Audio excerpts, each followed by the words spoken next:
Bien, ahí se ve bien. Se ve perfectamente. Muy bien, gracias. Bien, pues en el día de hoy la idea es que hablarle muy brevemente de ciertas tendencias que han ocurrido en el mercado financiero, específicamente el mercado de valores internacional. Y obviamente no podemos dejar de hablar del caso GameStop, que digamos que está marcando una tendencia que a la vez es novedosa, pero preocupante.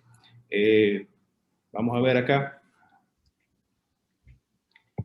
Obviamente, como bien dijiste, Ernesto, todo abogado cuidadoso tiene que hacer una advertencia y su disclaimer al principio, ¿no? Esto es evidentemente un comentario. Todos los comentarios que se están expresando actualmente son responsabilidad mía, exclusiva del expositor, y no necesariamente reflejan la posición de terceros. Estos comentarios no constituyen opiniones legales ni asesoría financiera, por tanto, no deben ser tomados como base para decisiones de inversión. La referencia a cualquier activo, no importa su naturaleza, no es una recomendación de comprar o vender ese activo. Y si se necesita la asesoría de inversión jurídica o financiera o de cualquier tipo, siempre debe obtenerse una opinión de un profesional calificado. Esto es muy importante recordarlo porque no haya confusión con el objetivo de esta exposición. Bien, en esta mañana vamos a ver entonces un breve listado de lo que me parece que son tendencias relevantes en el mercado internacional de valores, que simplemente las voy a listar. Podemos comentar un poco después en la sesión de preguntas y respuestas, pero simplemente quiero mencionarlas y obviamente no es un listado exhaustivo, sino simplemente para dar una idea de cómo ha ido evolucionando el mercado y frente a qué nos encontramos cuando estamos hablando de regular el mercado o de participar como inversionista en el mercado. Luego entonces vamos a ver el evento GameStop, lo podemos llamar el evento GameStop como algo muy particular. Le quiero comentar algo, si algo tiene el año 2020 y aparentemente el año 2021 también, y viviremos cosas similares en los siguientes años, es que son tiempos sin precedentes. Realmente se han roto todo tipo de precedentes y un evento como lo que ocurrió con las acciones de GameStop, no existe un precedente en el mercado y difícilmente podríamos haber imaginado o previsto este tipo de situaciones que estemos seguros que una vez ocurre la primera vez, probablemente ya veremos, no necesariamente una réplica, pero sí veremos modificaciones y variaciones sobre el tema.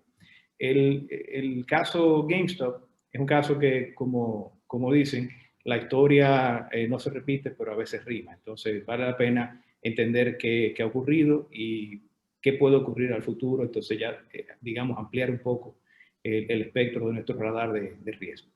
También voy a tratar brevemente lo que significa el pago por flujo de órdenes, que es una práctica muy cuestionada actualmente. En Reino Unido, por ejemplo, fue prohibida en el año 2012, pero en Estados Unidos todavía es una práctica permitida, sujeta a ciertas condiciones, principalmente la revelación a los clientes de que esta práctica se utiliza por parte de intermediarios de valores. Bien, como les dije, esto es simplemente un listado de cosas que han ido ocurriendo y cómo vemos unas tendencias que se van entonces consolidando en el mercado de valores internacional. Ustedes quizás saben de lo que se llama el trading algorítmico, compra y venta automatizada de instrumentos financieros en el mercado. Esto se hace a través de programación de un simple un software que te permite de proveer tu broker y permite entonces, en base a códigos muy breves, muy sencillos, establecer reglas para comprar y vender activos. Interesante ver cómo ya muchos brokers que funcionan en plataformas electrónicas permiten a sus clientes pues, programar en diversos lenguajes estos algoritmos de decisión para comprar y vender activos. Esto es una tendencia que ya tiene muchos años, pero cada vez se va consolidando más y es más frecuente. Importante ver entonces que recuerdo el comentario, esto me hace recordar el comentario de los próximos analfabetas no van a ser las personas que no saben leer y escribir. Los próximos analfabetas en los próximos años van a ser las personas que no saben programar. Y definitivamente el que tiene esta habilidad pues tiene una ventaja competitiva frente a cualquier persona que esté participando también en el mercado. No está de más mencionar también al trading de alta frecuencia, el high frequency trading, que es ya una rama muy especializada de lo que sería el trading electrónico, y es muy especializada porque requiere, se trata de unas actividades muy específicas, y de hecho no existe de manera formal una definición única de lo que es el high frequency trading, pero sí podemos verlo como una actividad que se dedica, son las entidades que se dedican a esta actividad, pues lo que hacen es utilizar el acceso rápido a las bolsas de valores, a los centros de negociación de instrumentos financieros, para tener una ventaja de velocidad y al mismo tiempo de un poder computacional de análisis de las órdenes que van llegando para la toma de decisión en milisegundos. También les menciono lo que se conoce como la estrategia de inversión de Smart Betas. Esto ya tiene también unos años en el mercado y básicamente es un punto de encuentro entre la teoría de mercados eficientes y combinada con una proporción de trading activo que aplica la teoría de factores de mercados, tratando de prever el momento en que algún sector subirá en su valoración o otro sector bajará en su valoración. Esto es relevante porque estas estrategias luego van derivando en estas otras, digamos, aplicaciones que vamos a estar comentando en breve. La democratización del mercado de valores, entonces, ya estamos hablando de un cambio profundo de la estructura del mercado y asimismo de la forma de pensar en el mercado, de la conceptualización que tienen ya los participantes del mercado. Ya aquí hablamos de ampliar lo que ha sido un campo de acción tradicionalmente utilizado por entidades de grandes inversionistas institucionales, que luego otros medianos inversionistas o inversionistas profesionales típicamente han tenido el acceso, y lo que se ha ido, la tendencia en los últimos años ha sido hacia la democratización, a permitir que cualquier persona, no importa su patrimonio, pueda tener acceso a un mercado que se ve como un mercado que provee riqueza, que permite la potencialización de las inversiones.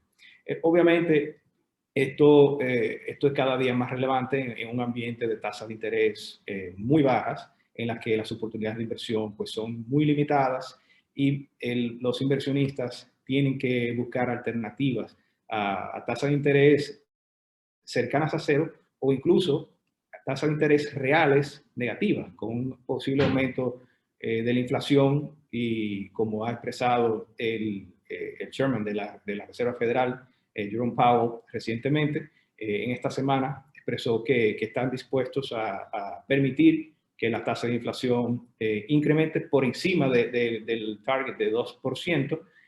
No quiso decir un porcentaje determinado de cuál sería su apetito de riesgo, de dónde permitiría incrementar esta tasa de interés. Pero sí, definitivamente el mensaje es: las tasas de interés bajas están aquí para quedarse.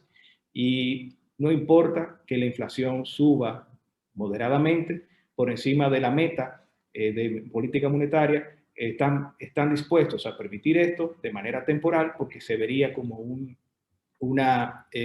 digamos, un rebote de la economía normal que luego se estabilizaría hacia la meta de largo plazo del 2%.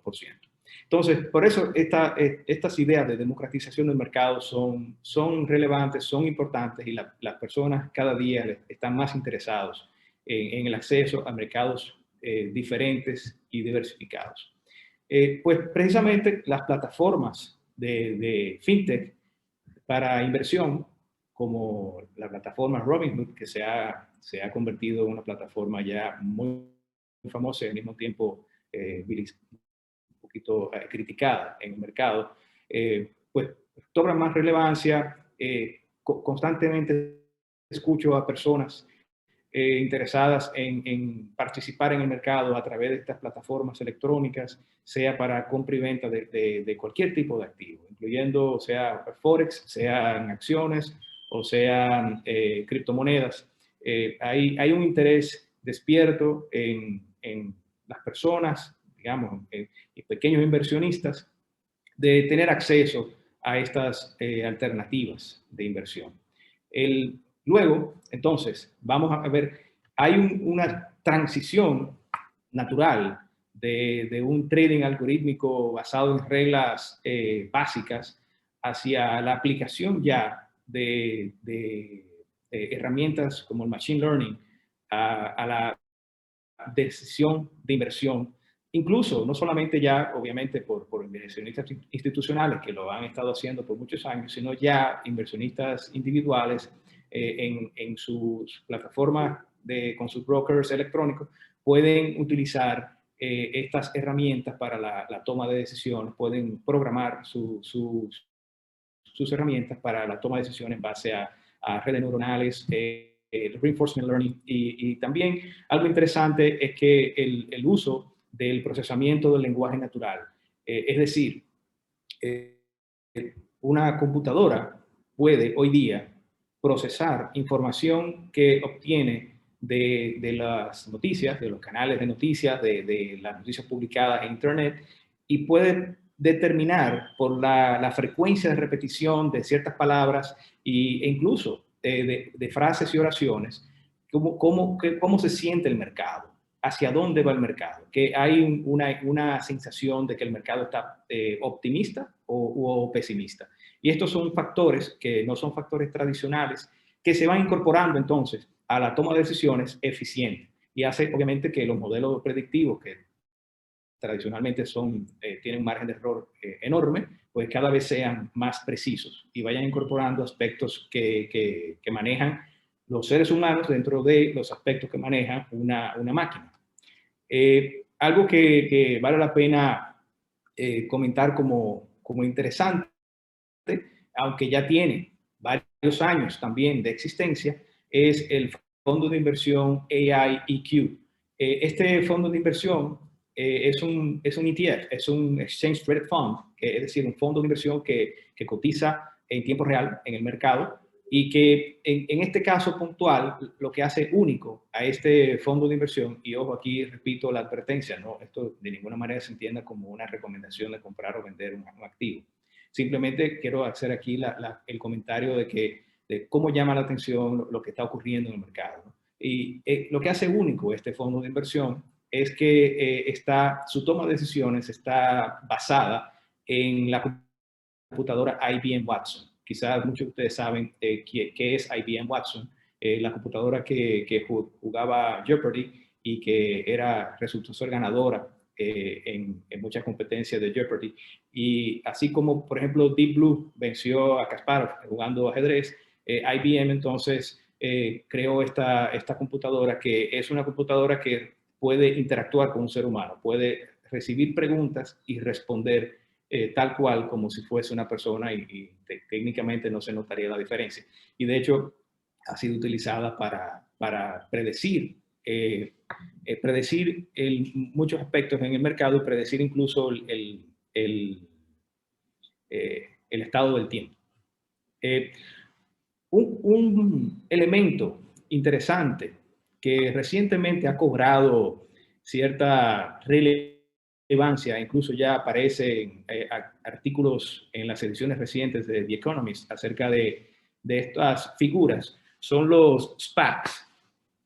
Un SPAC es un Special Purpose Acquisition Company. Esta es una modalidad de hacer que una empresa que recién está empezando y que necesite ir al mercado de valores, pueda acceder al mercado de valores rápidamente sin tener que ir a un IPO, a un Initial Public Offering. O sea, no tiene que cumplir el proceso porque ya este vehículo de inversión hizo el proceso, es una entidad pública como vehículo de inversión, pero su mandato es adquirir compañías que pueden agregar valor. Y esta, digamos, se hace a través de una adquisición de la empresa y generalmente se le da una porción capital, una porción efectivo y también un asiento en el consejo director. Eso depende de cada operación. Lo interesante es que esta figura ha existido por unos 20 años, pero no se veía como una figura, digamos, viable, no se veía como una figura bien vista en el mercado para acceder a los mercados de valores. Sin embargo, recientemente ya han tomado preponderancia, ya salen en las noticias y, por ejemplo, también se ha publicado que, por ejemplo, el exjugador de béisbol, Alex Rodríguez, está propiciando, está invirtiendo en uno de estos SPACs para la adquisición de inversión en empresas de deportes. Es decir, que ya cuando empezamos a ver figuras famosas invirtiendo en este tipo de instrumentos, pues ya las personas van tomando, se crea la masa crítica para llamar la atención y continuar entonces un crecimiento de esta figura. Lo que permite es un acceso rápido al mercado de valores sin tener que agotar el procedimiento normal de una oferta pública de valores. Otro tema, y aquí entonces vamos al caso GameStop, el uso de las redes sociales para la toma de decisiones de inversión. Elemento obviamente sumamente peligroso. Cuando hablamos de redes sociales, estamos hablando de una herramienta que pueden ser utilizadas tanto para la información como para la desinformación. Entonces, el evento GameStop es un evento que llama la atención porque al principio, en el mes de enero, parecía una típica operación de lo que se llama el pump and dump. Parecía una operación típica de crear una nube de humo, engañar a un grupo de inversionistas para que inviertan de manera con frenesí en una acción de una empresa y luego pues los que compraron inicialmente vendían a precios altos, dejando entonces enganchados a los pequeños inversionistas que quedaron comprando la acción y se quedaron con la acción cuando cayó estrepitosamente de precio. Pero este caso es diferente, porque aquí no parecería haber una intención de dañar a los pequeños inversionistas. Hay una intención clara de golpear a los grandes inversionistas institucionales, específicamente hedge funds, para los que tenían posiciones cortas, es decir, habían vendido en corto, tomaban prestadas las acciones, las vendían y tenían entonces una posición negativa en las acciones, lo cual hacía que cuando las acciones caigan, pues su posición se incrementaba de valor, pero cuando las acciones suben, entonces pierden también el valor de su portafolio. Pues lo que querían hacer era que las acciones subieran, golpeando así a los inversionistas y de hecho varios hedge funds reportaron pérdidas importantes luego de ese evento. Lo que ha ocurrido es que ese no se quedó en un solo pico, se han producido actualmente varios, dos grandes picos y el precio se ha mantenido lo vamos a ver también en puntos que están muy por encima de lo que históricamente estuvieron los precios de estas acciones. Como le digo, es un evento peculiar, nunca antes visto. Hablando un poco entonces de GameStop. GameStop es una empresa de videojuegos que se mantuvo como una empresa de lo que, como dicen, brick and mortar. No es una empresa que pasó a la digitalización, sino que se quedó con tiendas físicas de distribución de juegos, de videojuegos. A finales del 2021, perdón, a finales de enero de 2021, ya el nombre de GameStop, que muchas personas no lo habían escuchado, ya estaba en la primera plana de muchos periódicos y muchas publicaciones del sector financiero. Pasó a ser de una empresa que el año 2020 estuvo valorada alrededor de 200 millones de dólares, pasó a tener una valoración de mercado en ese momento de aproximadamente 24 mil millones de dólares. Eso se produjo por el frenesí que se detonó con los usuarios del foro de Reddit, que se llama Wall Street Bets. Este foro tiene más de 4 millones de seguidores. Interesante que el portafolio típico de los inversionistas en Robinhood es aproximadamente, está entre $1,000 y $5,000. El portafolio típico de un intermediario de valores en Estados Unidos está entre 100 y 120 mil dólares.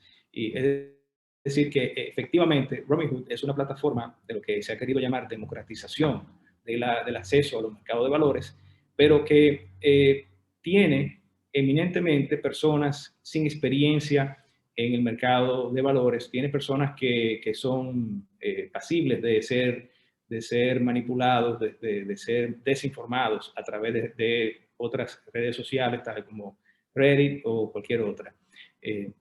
Aquí lo que está ocurriendo es una adquisición desenfrenada de unas acciones que han inflado su precio y han producido una volatilidad de precios que no se justifica por los fundamentos de mercado de esta empresa. Esta multitud entonces se unió a través de este foro de redes sociales para contraatacar a los inversionistas institucionales que tenían estas posiciones cortas, que efectivamente, como les comentaba, presentaron pérdidas. ¿Cuáles son los factores catalizadores? Bien, si no hubiera existido entonces una plataforma como Robinhood, esto no habría sucedido. Tampoco si no hubiese existido una plataforma como Reddit. O sea, aquí se combinaron dos plataformas, una para hacer trading, para comprar y vender activos, y otra para comunicarse y ponerse de acuerdo. No sé si ustedes recordarán el famoso invadir Wall Street hace unos años, después de la crisis financiera. Pues eso se coordinó a través de Twitter. Las plataformas de redes sociales son a veces una bendición, pero también pueden ser un gran peligro. Esto se combinó entonces con el exceso de liquidez de los inversionistas. ¿Cómo se produjo este exceso de liquidez? Mucho se reportó sobre los inversionistas que participan en estas plataformas, que recibían cheques del Estado, de Estados Unidos, que tenían como objetivo proveer ayuda a las familias en el medio de una pandemia. Esta ayuda buscaba precisamente dar liquidez para cubrir sus necesidades básicas a un grupo de familias. ¿Qué ocurrió con ese exceso de liquidez? Bueno, muchas personas reportaban, de los que incluso participaban en el foro, que estaban esperando el próximo cheque de $1,400 para poder invertirlo comprando más acciones de GameStop. Entonces, esto obviamente nos llama a reflexión y cuestionamiento de si estos programas masivos no deberían ser sustituidos por un programa dirigido específicamente a las familias que sí lo necesitan. Obviamente esto se combina con las tasas de interés históricamente bajas y la falta de oportunidades de inversión en las que quizás si una de estas personas pudiese haber, o una de estas familias pudiese haber invertido esto en el mercado financiero a través de instrumentos tradicionales, pues entonces obteniendo un retorno digamos, razonable comparado con los costos de oportunidad de estos retornos en otros sitios, pues entonces probablemente no habría invertido ese dinero o por lo menos no la totalidad, habría ahorrado. En otras palabras, la tasa de interés bajas, así como producen efectos positivos en el mercado y buscan dinamizar el mercado, propiciando el consumo, también crean un incentivo negativo hacia el ahorro. Bien, entonces el punto también crítico fue la conversión de lo que conceptualmente se quiso ver como una democratización del mercado, convirtiéndose realmente en una conversión de juego de mercado, lo que en Estados Unidos se llamó el gamification of trading. prácticamente se creó la práctica de utilizar las plataformas de inversión no para inversión, no pensando en la creación de valor, sino viéndolas como un juego más. Y cuando hablamos de juego, pues mismo tipo de juego que vendía GameStop. Pero adicional a eso, podríamos verlo quizá como un juego de azar. Es decir, estas herramientas son muy buenas, pueden traer muchos beneficios, pero al mismo tiempo tienen el riesgo de que mal utilizadas se pueden convertir en un casino. Aquí no voy a este slide simplemente para mostrar la data histórica de las ventas en cortos de GameStop. Fíjense, aquí les muestro la data del año 2020 y para 9, esto es septiembre 15, el interés, lo que se llama short interest, que es la posición de personas que tienen, de la cantidad de acciones que estaban siendo vendidas en corto, dividido entre la cantidad, el promedio de acciones que se vendían diariamente en el mercado, pues subió a un número porcentual de 136% en ese momento, lo cual llama la atención. Esto no es típico. Aquí ocurrió un ataque evidente por parte de los inversionistas institucionales en contra de GameStop para entonces beneficiarse de la caída de precios. Estos inversionistas institucionales nunca se esperaban, obviamente, encontrarse con una multitud de inversionistas individuales, de retail, que iban a hacerle un frente y le iban a ocasionar pérdidas severas. Obviamente que Robinhood no salió ileso de todo este tema. Robinhood fue cuestionado por el Congreso de Estados Unidos.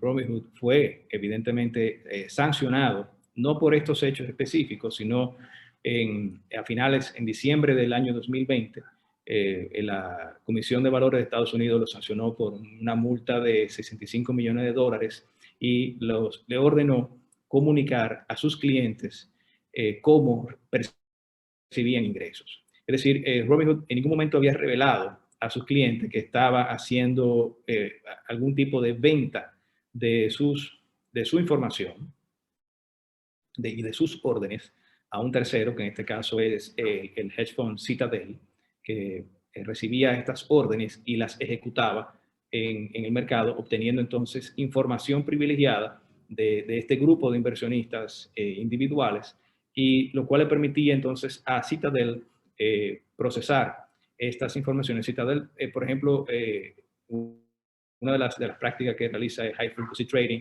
y puede entonces tener información de estas órdenes, saber cuántas órdenes tienen stop loss, cuántas órdenes tienen, dónde está el límite de ejecución de una orden. O sea que sabía en el mercado cuánto estaban dispuestos a perder en promedio los inversionistas y en qué punto entonces se detonaría una venta masiva o una compra masiva, por ejemplo.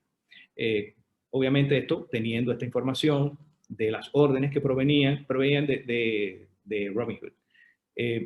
Esto era el principal, casi única fuente de ingreso de Robinhood, porque Robinhood no cobraba comisiones a sus inversionistas.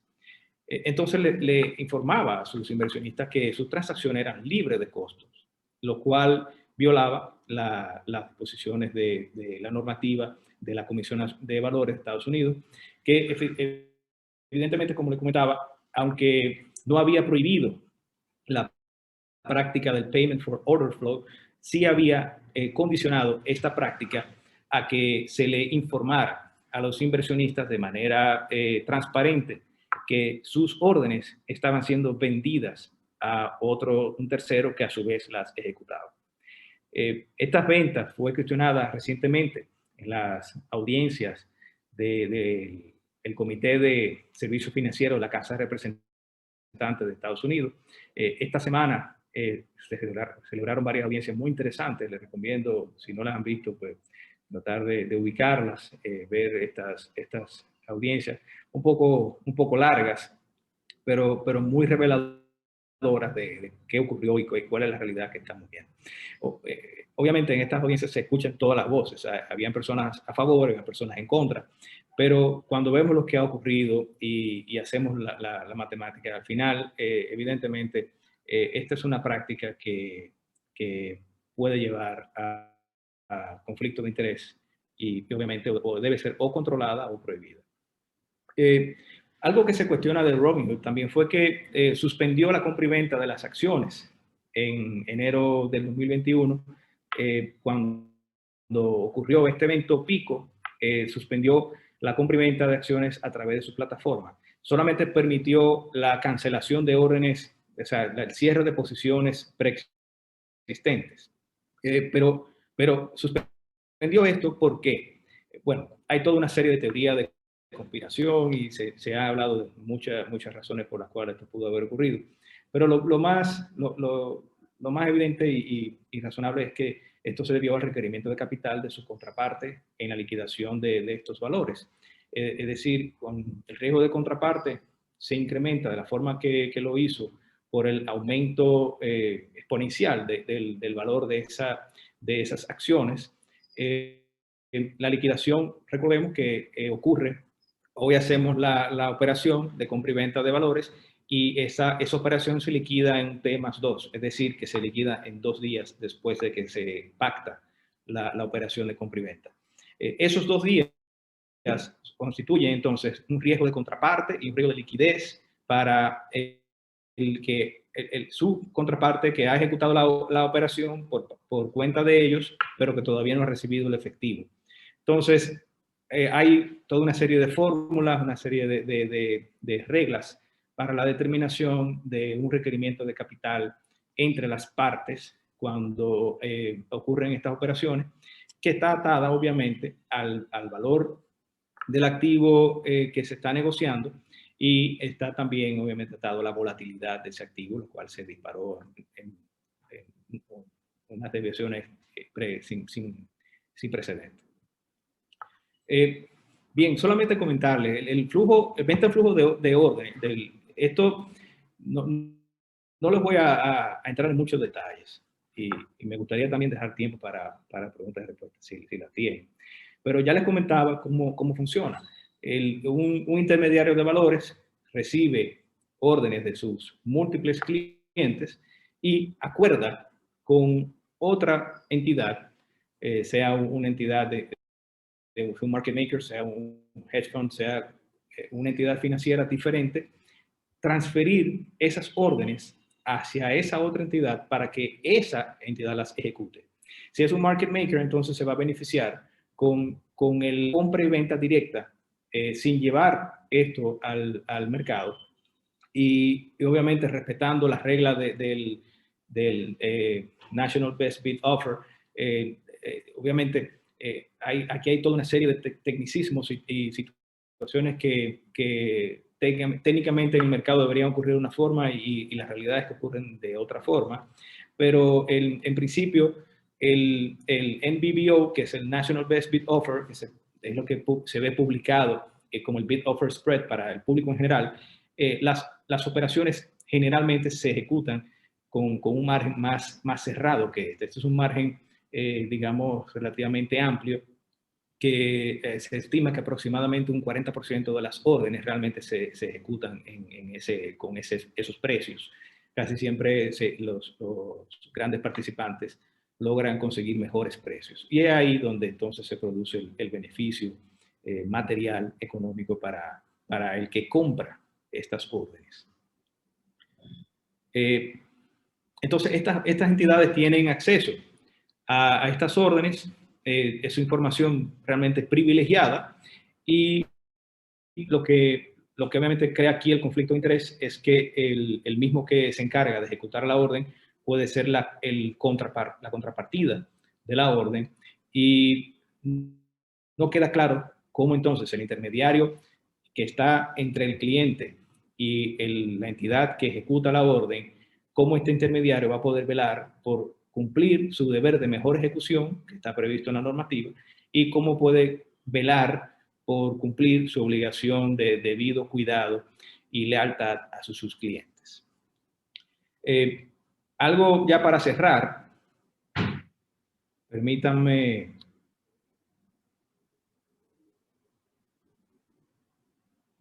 mostrarles, creo que no.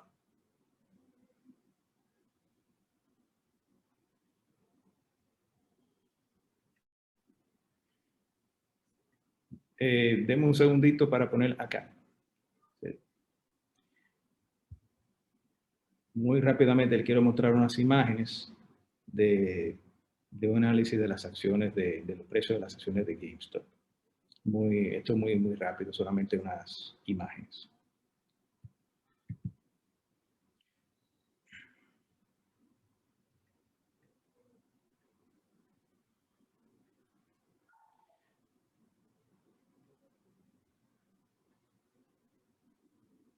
Bien, esto es lo que les comentaba que ocurrió en principios del año.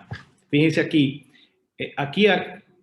no sé si aquí ven, digamos, el precio promedio histórico de las acciones de GameStop estaba en unos 20 y tantos dólares. Y estas acciones llegaron aquí a este pico, a tener un valor, este día específico, el 28 de enero, un valor de tan alto como 483 dólares por acción. Imagínense el salto cuántico que representa para un inversionista haber invertido 20 dólares y estos 20 dólares de un día a otro se convirtieron en 483 dólares. Pero imagínense también el salto cuántico de haber invertido a 483 dólares y al día siguiente, pues, caer por acá y perder una proporción importante. Mucho peor caer por acá. Ya en este punto se cuestionaba si realmente había un esquema de pump and dump. Pero fíjense, no quedó acá. Y de hecho, este es el precio de ayer. Todavía ayer las acciones rondaban un valor entre 218 y 195 dólares. Es decir, todavía la manía y el frenesí de este grupo de inversionistas sigue vivo en esta inversión. Algunos, digamos, analistas lo han llamado más que un grupo de personas que tienen interés de manipular el mercado, lo han llamado como un grupo de personas que parecería una secta religiosa. Parecería aquí un seguimiento ciego a los comentarios que quizás una o dos personas están posteando en una plataforma de redes sociales.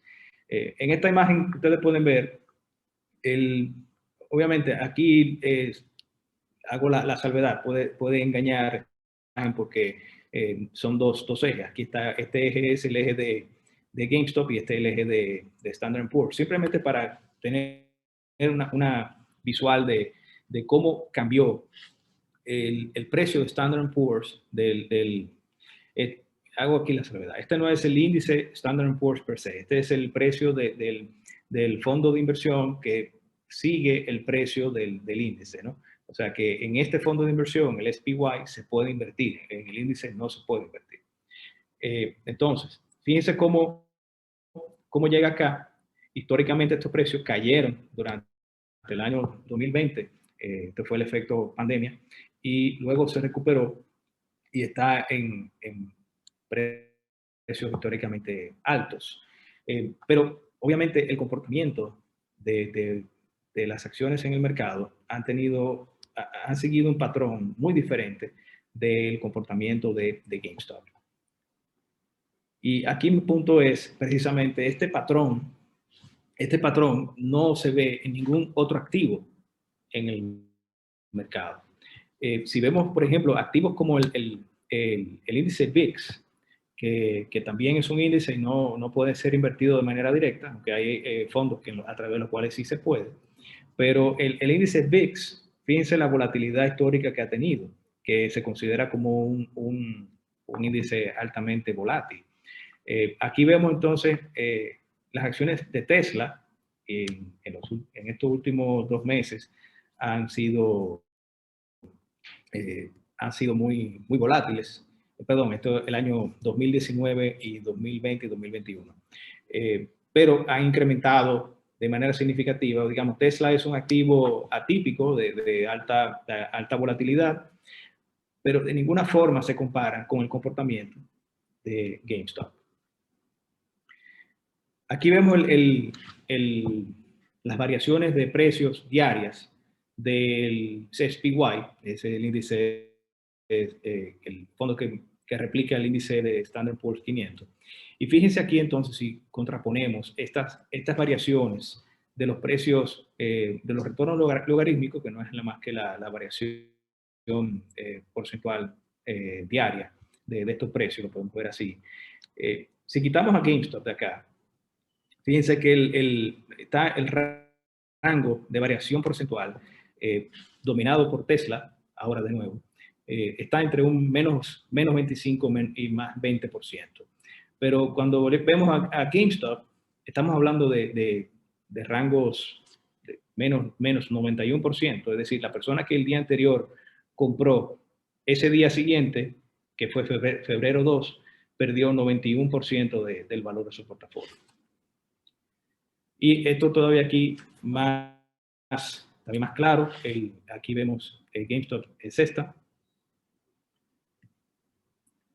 Y obviamente los retornos y la variación de los retornos, esta volatilidad, parecería más la volatilidad de un jugador de casinos que la volatilidad de un inversionista en el mercado de valores. No importa digamos, el apetito de riesgo y no importa la volatilidad del activo con que se compare.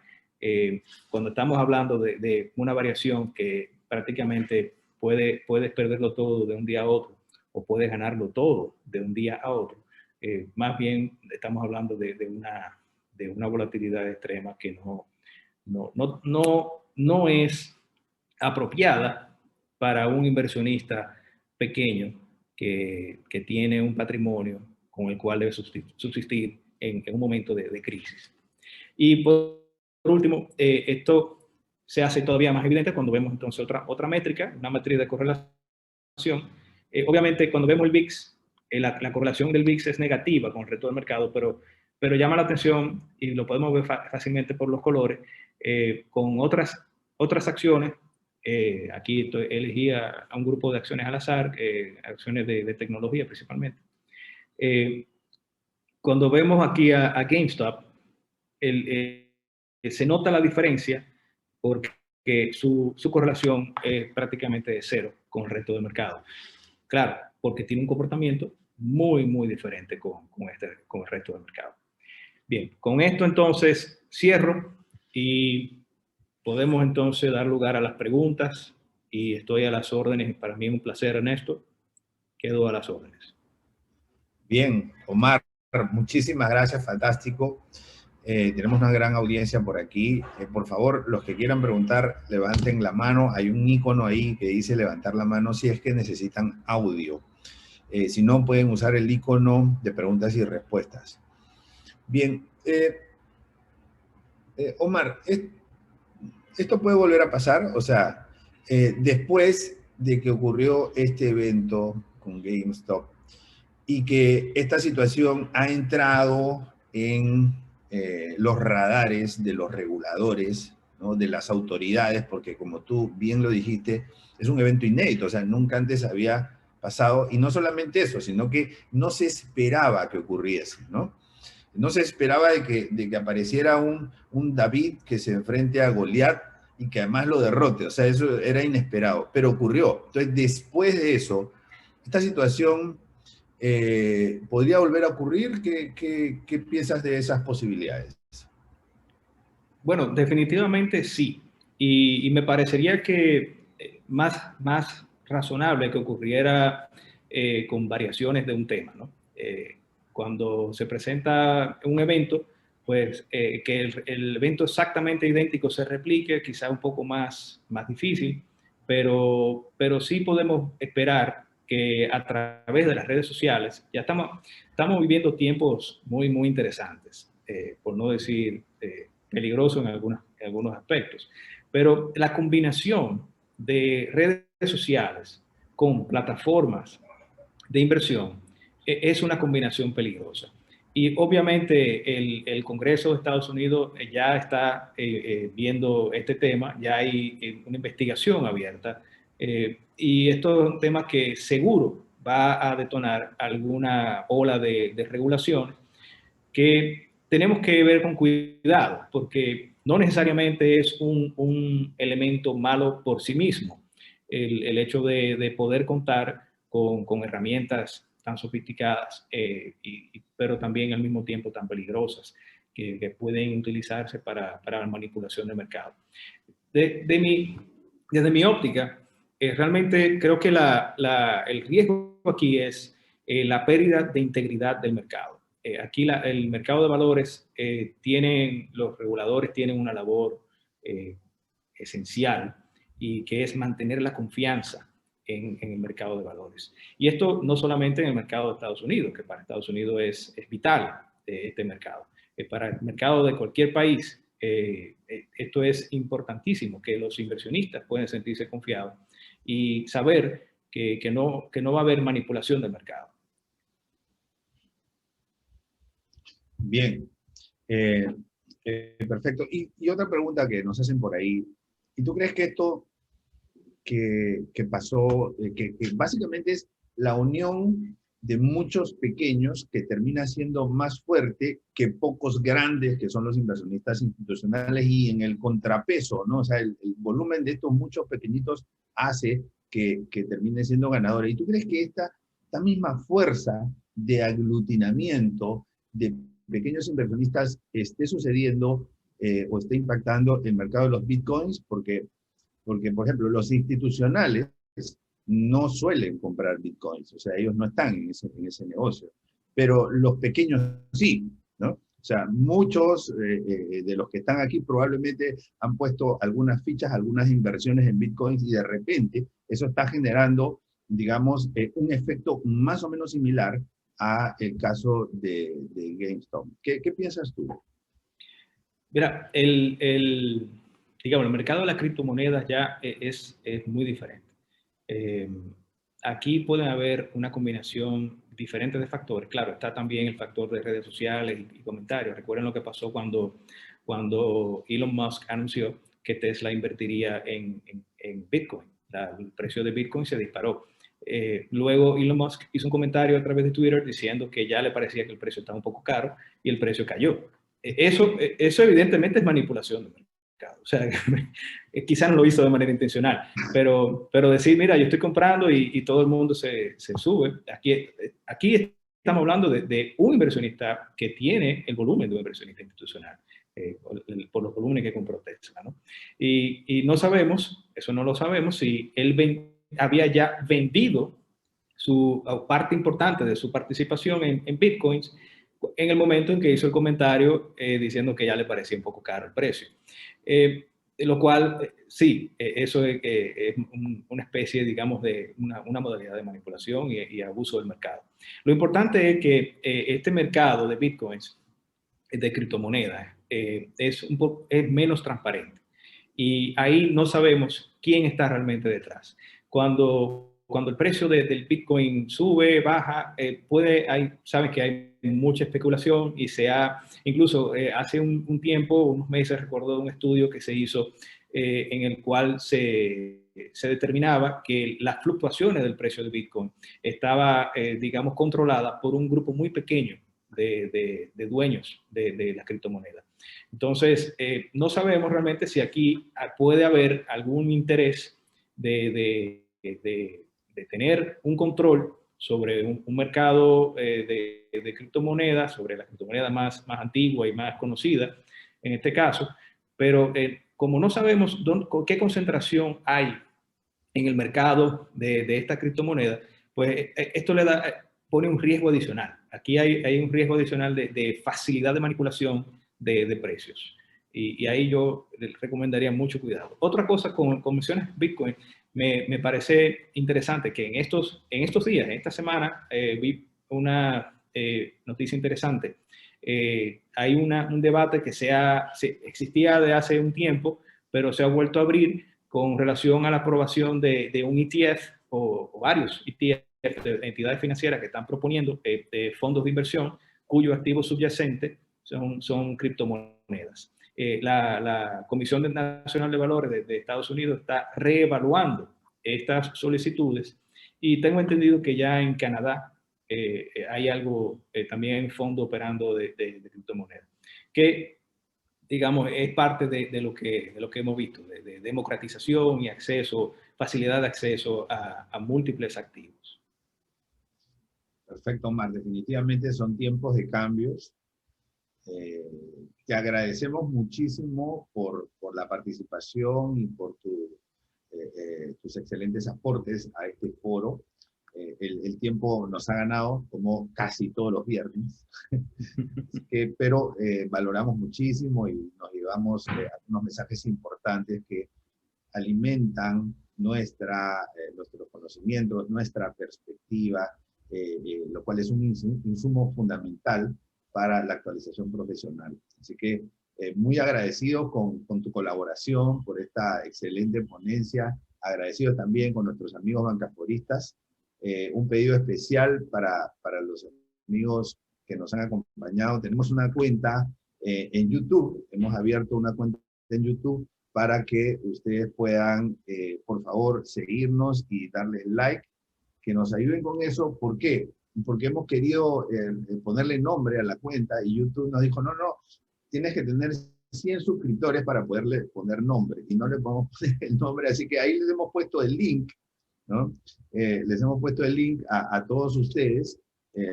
Aquí voy con el link para que nos ayuden dándole un like y así podamos ponerle nombre a la cuenta de YouTube que la acabamos de comenzar esta semana.